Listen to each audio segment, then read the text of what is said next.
আমরা আগের দিন সিজন ফুলের মাটি কিভাবে তৈরি হয় দেখেছিলাম। আজকে সিজন ফুলের চারাগুলো কিভাবে বসাবো চলুন দেখে নিই। প্রথমে সিজন ফুলের জন্য তৈরি মাটিগুলোকে গ্রো ব্যাগে ভরে নেব। তারপর সিজন ফুলের চারাগুলো নেব। না, কখনোই টেনে বের করব না, খুঁড়িটাকে উল্টো করে দুবার টোকা মারলেই চারাটা বেরিয়ে আসবে। এরপর মাটিতে একটা ছোট্ট গর্ত করব আর চারাটাকে আস্তে করে বসিয়ে গোড়ার মাটিটাকে হালকা হাতে চেপে দেব। এরপর ভালো করে ঝাড়ি দিয়ে জল দিয়ে দেব।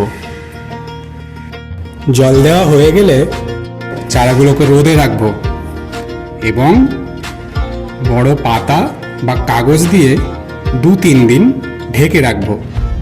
রোদ কমে গেলেই ঢাকা খুলে নেব। এভাবে চারা লাগালে একটা চারাও নষ্ট হবে না।